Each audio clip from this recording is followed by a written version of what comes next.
Yo, what's up hardcores? Another hardcore vlog. Andito tayo ngayon sa Technica. Ngayon meron tayong i-feature. Isa sa pinaka-hardcore ng Hardcore Manila. Yan, i-feature natin ito yung present setup. Abangan natin yung transformation nito. Pero bago natin makita yung transformation, papakita muna natin. Hindi pa nakontento eh. Hardcore na nga eh. Sagad na. Gusto pa lalo isagad. Ito ang 400C ng pinakabata sa Hardcore Manila. Ito. So, Tito Coco, Henry Berg. Hello guys. Ang ating Tito Coco. Yo, pakilala mo na Tito Coco. What's up YouTube, mga ka-birdie dyan? I'm Tito Coco, known as Tito Coco sa Hardcore. Yes. And this is my Z. Yeah, 400Z. C0. Yeah, that's zero. The Hardcore Z. Tito Coco, ang tanong ko lang, may kulang pa ba yung auto mo? Eh, lahat? Sagad na eh. May mga pinaplano. So, I always call it version 0. May niluluto ang Hardcore tsaka ang Autogenics. Tsaka sila... HCM. So, don't forget HCM Customs. Yes. Yung mga shop na tumulong sa build. Yes. Oh, pero for the meantime, Tito Coco, pakita muna natin kung gaano ka-hardcore tong 400C. Sure. Pero kailan mo ba ito nabili? Anong model to? 24. 2024. So, 2 years ka nang enjoy dyan. 2 years na Grabe. hard work. Hard work. Talagang literal, ito yung parang... Pawis, parang pwede ko sabihin na sa hardcore, ito talaga yung hardcore na auto na talagang ginagamit sa truck, ginagamit sa run, ginagamit sa meet. Yes. Talaga ito yun. Literal na car show. Paano mo enjoyin? Paano ang buhay ng isang car guy? Ito yung auto na yun, ganito yun eh. Well, siguro depende rin sa atin, no? Pero from personal experience, mas maganda kung iingatan natin siyempre para tumagal yung mga sasakyan natin. Both, ini-enjoy mo, then iniingatan mo rin. Diba? Mahirap din yung sobrang ingat, baka hindi natin ma-enjoy. Mag-enjoy yung susunod na may-ari. Ayan. So this one for tips to. As much as I'd like. Sa ngayon, Tito Coco, ano ba yung pinakaunang in-upgrade mo rito na modification? Yeah. Tama. Pinakauna would be wheels and tires. Actually spacer lang spacer tsaka lowering spring. Pinakauna. Tapos stock rim. Okay, so pakita natin ngayon ang combo. Ang crown and glory ni Zero is race. Bok Racing. Anong model to, Tito Coco? GO25. Yan, GO25. Yung BBK niya, yan ang stock niya? Or in-upgrade mo rin? Aftermarket. Aftermarket. So, Brembo BBK. Yes. 610-4. Wrap with Falcon Azenis. Yes. Shoutout nga pala kay Alfie, DZ Racing. So, galing kay Boss Alfie ng DC Racing. Ay, idol na idol ko yan. Yan ang Mr. Spoon natin dito sa Pilipinas. Siya naman ang bumuo ng S2000 natin. Sa kanya galing lahat ng kit. Correct. Pati siya nag-hook up sa signature niya, Yes. Then, after ng Mags and Tires, anong sumunod natin, Tito Coco? Atong body kits, anong body kits nito? Si Aray, GT Aero ni Baris. GT Aero. GT Aero. Varis GT Aero. Yun, no? Almost complete na yung kit natin. From, ang kit niya dito sa harap. Chin, hood, hood, canard, over fender, fender.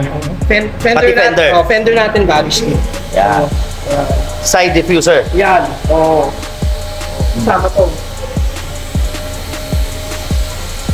And over fender. Rear over fender. Ducktail. Rear diffuser. And rear diffuser.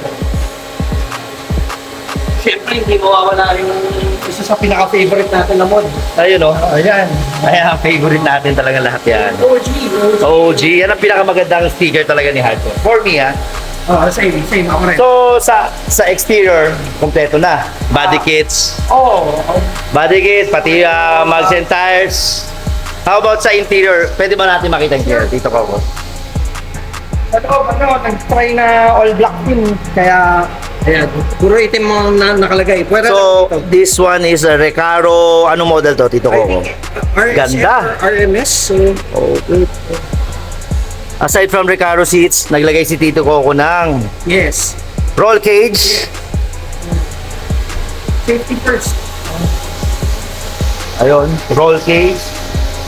Anong brand yan, Tito Coco? Ang supplier natin dito is next level. Ang brand niya US eh. US. Check and So, galing sa US. yes. How about the steering wheel? This one of one tayo dito sa Pinas. Oh. This is 50th. Hindi. Anib to ng Momo. Anniversary Na black edition. ng Black Momo. Oh. Blackout. Black edition. And etong shifter. Yes, Stock yan? Since manual yung kotse, naka-aftermarket tayo na So, aftermarket din ang shifter. full shape. How about itong roof? Wrap Na-wrap. in matte black. So, before, ito ang pinaka parang pinost natin sa cover photo ng Hardcore Manila, no? Yes. Ang gumawa ng wrap nito, syempre, Yes. ang big boss natin, Yeah. shout out, Shout out to our big boss, Archie of of Second Skin. Syempre, premium again, ha? Wala tayo iba pinopro kundi mga premium shops na trusted talaga. Premium Car Wash, Technica, Premium PPF by Archie. And syempre, premium Oil. oil din. Okay. So, tapos na tayo sa interior, pakita naman natin ang engine bay. So, sa engine bay, Tito Coco, We have, ano-ano ang mga kinabit mo dyan? we have the basic bolt-ons, the cooled air intake, and then the intercooler. We have the catch can, and then somewhere down below we have an oil cooler, heat exchanger. Yan, basically mga galing kay Z1. So, AMS, Yes. and eto, mismo, strut bar. This one I sourced it from the US. Yan. How about sa loob? Meron ka na ba, nag-upgrade ka na ba sa internals? Yan ang next plan natin. If we want to increase the power. So, ngayon, Tito Coco, stock internals, stock turbo. Stock turbo, stock internal. Pero, tune na to ngayon. Tune by? Siyempre, shoutout natin. Shoutout natin si Leo ng Speedworks. Siyempre, Big Boss Leo from Speedworks. Yeah. If you don't mind, ilang kabayo? It was at his best nung 475 520.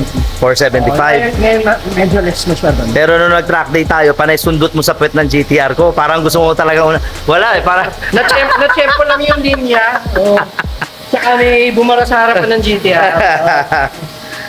So, ang next plan nito is upgrade ng engine, bigger turbo, and syempre, yung secret natin. Yes! So, yung parating natin. Huwag ka muna maingay. Dumating na pala, dumating na. Abangan nyo to, guys. Sintahin na lang.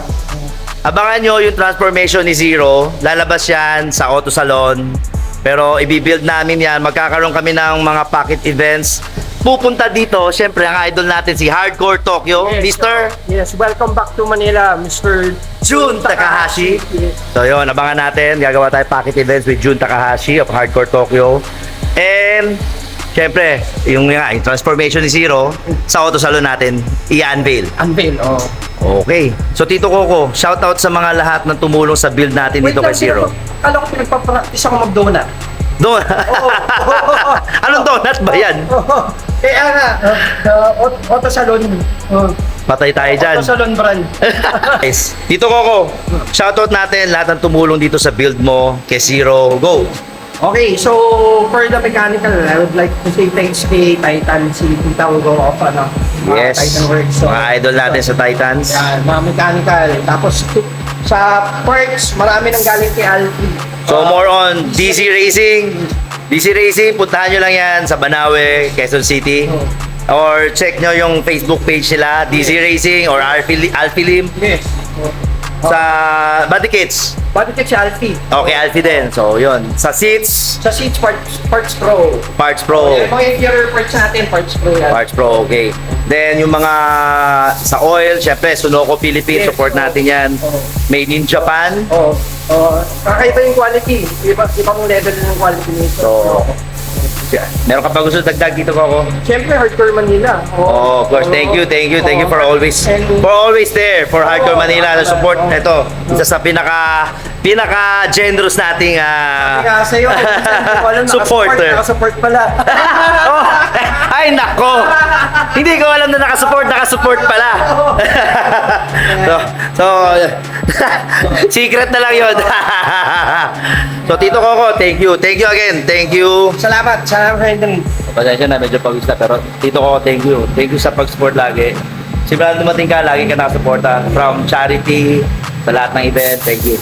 So, abangan natin. Abangan natin. Malapit na. Unahin natin to. Inulo natin ano ang before setup ni Zero. Abangan nyo. Sa mga hindi natin na shoutout, yung shoutout natin sa susunod na kabanata. Yeah. Okay. So, lagi ko sinasabi, Tito Coco, rep hard and stay hardcore!